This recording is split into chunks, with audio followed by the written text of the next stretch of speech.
주목생 오신 여러분들을 환영하고 축복합니다. 오늘은 내가 그에게서 났다라는 제목을 가지고 요한복음 7장 25절부터 36절까지 말씀을 함께 살펴보았으면 좋겠습니다. 먼저 25절부터 27절까지 말씀을 함께 보도록 하겠습니다. 예루살렘 중에서 사람 중에서 어떤 사람이 말하되 이는 그들이 죽이고자 하는 그 사람이 아니냐 보라 드러내게 말하되 그들이 아무 말도 아니하는도다. 당국자들은 이 사람을 참으로 그리스도인 줄 알았는가? 그러나 우리가 이 사람이 어디서 왔는지 아노라. 그리스도께서 오실 때에는 어디서 오시는지 아는 자가 없으리라 하는지라. 오늘 본문에 보면 예루살렘 중에서 사람들에 대한 이야기가 나옵니다. 예루살렘 사람 중에서 한 사람이 이런 말을 하죠. 어떤 말을 하냐면 그들이 죽이고자 하는 그 사람이 아니냐라고 이야기합니다. 여기서 그들은 유대 지도자들이에요. 그 당시 유대인 지도자들은 예수님에 대해서 못마땅히 여겼습니다. 그래서 예수님을 죽이려고 생각하고 있었어요. 이것은 그 당시에 공공연한 비밀이었습니다. 그래서 많은 사람들이 유대 지도자들이 이스라엘 사람들, 예수님을 죽이려고 하는구나라는 걸 알고 있었죠. 그런데 이상한 건 그런 거죠.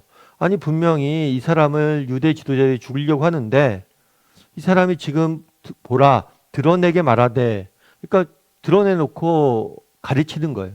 드러내놓고 사람들 가르치는데 아무런 제재를 하지 않는 거예요. 그러면 생각하는 거죠. 정말 유대 지도자들이 예수님을 싫어하고 죽이려고 하는 걸 아는데 왜 가만히 두는 거지? 혹시 진짜 저 사람이 메시아인 줄 아는 거 아니야? 진짜 메시아라고 생각해서 저 사람들 가만히 두는 거 아니야? 저 사람 가만히 두는 거 아니야? 이런 생각을 했다라고 이야기합니다. 그 당시 유대 지도자들은 예수님을 못마땅히 여겼어요. 그리고 예수님을 죽이려고 했고 그것은 공공연한 비밀이었어요. 그럼에도 불구하고 예수님의 말씀이 그리고 예수님의 행한 일들 속에서 죄를 찾을 수 없어요. 잘못을 찾을 수 없어요. 그래서 예수님이 말하는 것들에 대해서 예수님이 행하시는 일들에 대해서 그들이 제지할 수 없었던 거죠. 그래서 이 부분에 대해서 의문을 제기한 거예요. 그런데 예루살렘 사람들은 분명히 예수님이 어쩌면 메시아일지도 모른다라는 생각을 했을 수 있어요. 그런데도 불구하고 그들은 예수님을 믿지 않았어요. 그럼 왜 믿지 않았을까요? 그러나라고 합니다. 그러나 우리는 이 사람이 어디서 왔는지를 아노라라고 이야기를 해요. 그러니까 뭐냐면 이 사람의 출신을 안다는 거죠. 예수님이 어디서 태어났는지 그리고 어디 사람인지를 안다는 거예요. 그 당시 예수님은 무엇이라고 불렸냐면 나사렛 사람이라고 불렸어요. 나사렛에서 온 사람이라는 의미로 나사렛 사람이라고 불렸습니다. 저 사람이 나사렛 사람이고 나사렛 출신은 우리가 다 아는데 안다는 거예요. 왜냐하면 그 당시에는 그리스도께서 오실 때 어디서 오는지 아는 자가 없으리라는 믿음이 있었어요. 그건 뭐냐면 구약 시대 때 하나님께서 이스라엘 백성들을 구원할 메시아를 보내줄 거라 약속하셨습니다. 그런데 이 메시아가 올 때 그냥 신비롭게 온다는 거예요. 어디서 오는지 아무도 알 수 없게 그냥 온다는 거죠. 그렇죠. 실제로 그렇게 오면 어떻게 되겠어요? 더 신비롭겠죠. 신비롭고 더 사람들이 신비로우니까 잘 믿을 거 아니에요. 그래서 메시아가 오는데 신비롭게 올 거라는 그런 막연한 믿음이 있었던 거예요. 그런데 예수님은 그렇게 신비로운 존재가 아니잖아요. 나사렛 출신이잖아요. 게다가 그 당시 나사렛은 이스라엘 북쪽 땅에 위치하고 있었어요. 이스라엘 북쪽 땅에 위치하고 있었다 보니까 아무래도 로마의 영향력을 많이 받았어요. 그러다 보니까 그 지역은 유대인들이 살고 있었지만 로마의 영향력을 많이 받고 있어서 이방인 지역처럼 여겨질 때도 많았어요. 그런 점에서 정말 유대인의 입장에서는 남부 지방인 예루살렘이나 정통 유대인 지역 출신이 아니라 북부 출신이라는 게 아무래도 걸렸던 거예요. 게다가 예수님 같은 경우에는 제대로 된 랍비 교육도 받지 않았어요. 목수였어요. 아니 저 사람이 북부 그 보잘것없는 나사렛 출신에다가 목수인데 저 사람이 어떻게 메시아냐라고 이야기했던 거죠. 이런 점에서 그들이 결국 예수님을 믿지 못했던 근본적인 이유는 뭐냐면 그들이 갖고 있었던 선입견과 편견 때문이었어요. 그들은 자신들이 막연한 메시아 상을 갖고 있었어요. 예수님이 오시면 어떤 모습일 것이다. 예수님이 오시면 어떠해야 된다. 이런 모습이 있었어요. 메시아는 이런 모습일 거라는 모습이 있었어요. 그런데 자신들이 갖고 있었던 메시아 상과 예수님은 너무 달랐던 거예요. 그래서 결국에 그들은 믿지 못했던 거죠. 우리도 마찬가지예요. 정말 우리도 하나님은 이래야 된다. 하나님은 어떠해야 된다. 우리도 암암리에 하나님에 대한 신에 대한 선입견이 있을 수 있어. 그런데 이런 선입견들이 뭘 할 수 있는 거예요? 우리가 하나님을 제대로 알고 믿는데 방해가 될 수 있다는 사실을 우리가 기억을 해야 됩니다. 그러자 예수님께서 뭐라고 말씀하셨을까요? 28절과 29절은 이렇게 이야기합니다. 예수께서 성전에 가르치시며 외쳐 이르시되 너희가 나를 알고 내가 어디서 온 것도 알거니와 내가 스스로 온 것이 아니라 나를 보내신 이는 참되시니 너희는 그를 알지 못하나 나는 아노니 이는 내가 그에게서 났고 그가 나를 보내셨음이라 하시니. 예수님께서 그 당시에 사람들이 자신의 출신에 대해서 문제 삼고 있다는 것을 알았어요. 그런데 너희가 잘못 알고 있다는 거예요. 너희는 겉으로 보이는 나사렛이라는 출생지만 바라보고 있지만 나의 출신은, 내 생명의 원천은 거기가 아니라는 거예요. 나는 어디서? 하나님에게서 났고 뭐예요? 하나님이 나를 보냈다. 나는 하나님의 아들이다 라고 선포하시는 거죠. 그런데 너희가 나에 대해서 오해하는 이유는 뭐냐면 너희는 그를 알지 못한다. 다르게 말하면 그들이 선입견을 가지고 있었어요. 이 선입견은 어디서 나온 겁니까? 하나님을 아는 지식에서 나온 게 아니에요. 인간적인 생각과 판단에서 메시아는 이래야 된다 라는 생각에서 선입견을 가졌고, 이 선입견이 뭐라는 거예요? 예수님을 믿지 못하게 만든 거죠.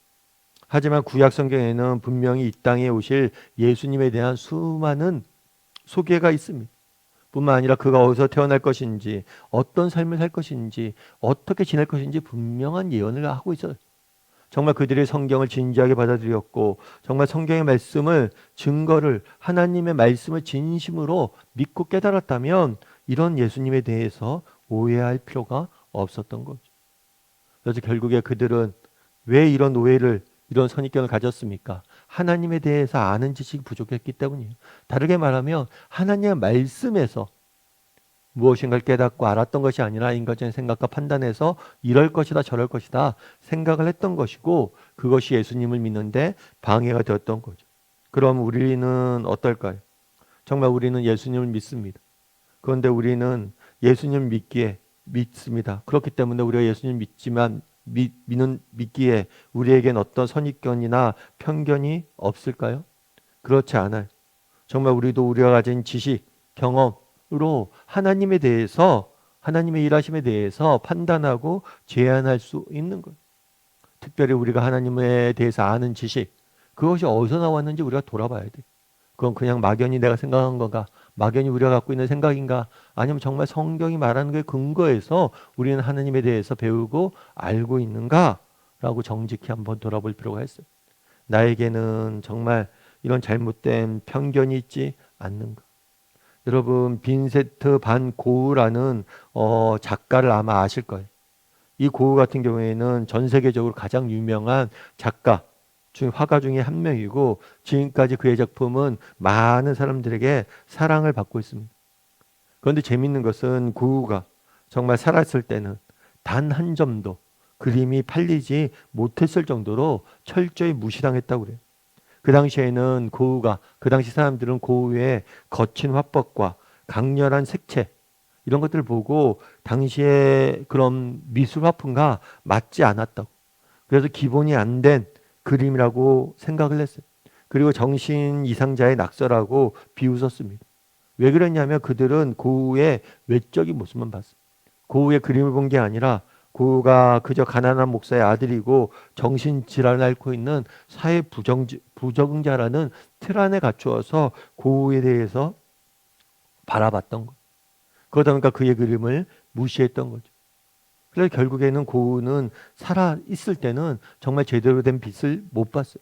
그리고 이제서야 그 사람의 그림에 대해서 진가를 깨달은 거죠. 마찬가지라는 것. 정말 우리가 어떤 사람을 보던 아니면 하나님에 대해서 이해를 하던 우리도 정말 이런 선입견과 편견에 사로잡혀서 진짜 소중한 것들을 보지 못하는 경우들이 너무 많아요. 그것들의 가치를 보지 못하는 경우들이 많아요. 그래서 우리도 한번 돌아봤으면 좋겠어요. 뭘 돌아봤으면 좋겠냐면 나는 혹시 믿음에 대해서, 하나님에 대해서 잘못된 선입견과 편견을 갖고 있지 않은가? 그리고 내가 가진 생각과 세상의 기준을 갖고 하나님의 일하심을 제한하고 있지 않은가? 이것은 하나님이라도 하지 못해. 이 문제는 하나님이라도 다룰 수 없어. 이렇게 생각하고 있지 않은가? 또 나 같은 사람을 정말 하나님께서 무슨 쓰시겠어? 나 같은 사람을 통해서 무슨 일을 하겠어? 이렇게 하나님의 일하심에 대해서 세상적인 기준과 세상적인 판단으로 우리가 제한하고 있지 않은지 돌아봐야 돼. 그래서 내가 정말 하나님에 대해서 잘못된 선입견과 편견은 없는가? 내가 하나님의 일하심을 제한하는 사람 아닌가? 한번 점검해보고 또 서로에 대해서도 정말 한 사람을 이해할 때 내가 진심으로 그 사람을 갖고 있는 성견과 선입견과 편견으로 그 사람을 재단하고 있지 않은가? 그 사람의 말과 행동에 대해서 정말 이런 것들을 선입견과 편견으로 사람들을 판단하고 있지 않은지 돌아보고 정말 이런 선입견과 편견을 내려놓고 진실되게 하나님에 대한 신앙을 갖고 또 서로에 대해서 바라볼 줄 아는 대인관계를 할 줄 아는 저나 여러분이 되기를 주님의 이름으로 소원합니다. 우리 함께 기도했으면 좋겠습니다. 기도하실 때 오늘 말씀 바라보면서 기도했으면 좋겠습니다. 그 나라의 이스라엘 사람들은 예수님의 출신에 대한 문제를 가지고 그들의 출신에 대한 예수님의 출신이 갖고 있는 그것에 대한 편견과 선입견으로 인해서 예수님을 믿지 못하는 모습을 보게 됩니다. 예수님께서 내가 하나님으로부터 왔는데 너희가 정말 하나님이 어떤 분이신지 알지 못한다라고 이야기합니다. 혹시 우리에게도 이런 선입견과 편견이 없는지 돌아보게 해달라고. 하나님에 대해서 우리가 나름대로 잘못된 선입견과 편견을 갖고 하나님의 일하심을 제한하고 있지는 않은지 한번 돌아보고 또 서로의 관계에 있어서도 우리가 서로를 잘못된 선입견과 편견으로 바라보고 우리의 가족들을, 우리의 자녀들을, 또 세상에서 만나는 직장 동료들을, 세상 사람들을 선입견과 편견으로 바라보고 만나고 있진 않은지, 그래서 진심으로 정말 서로를 이해하지 못하고 있진 않은지 돌아보고 이런 선입견과 편견들을 내려놓는 하루가 되게 해달라고 이 시간 목소리 같이 기도하도록 하겠습니다. 같이 기도하시겠습니다.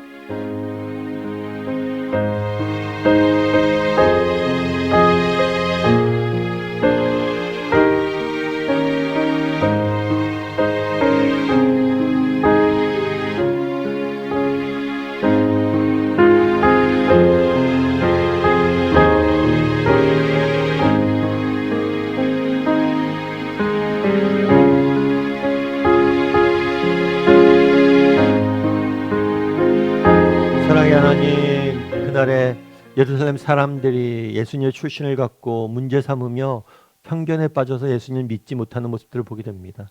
혹시 이들의 모습이 우리에게는 없는지 돌아보게 도와주시옵소서.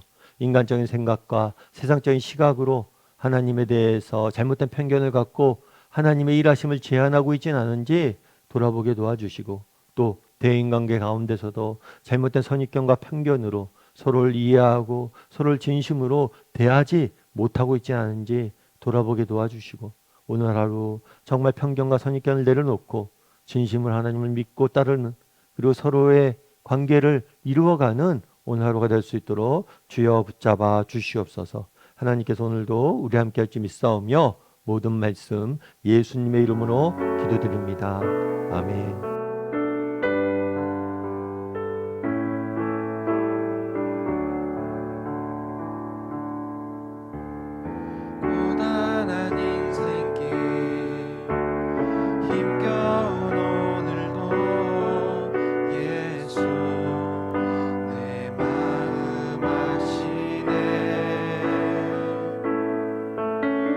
지나간 아픔도 마주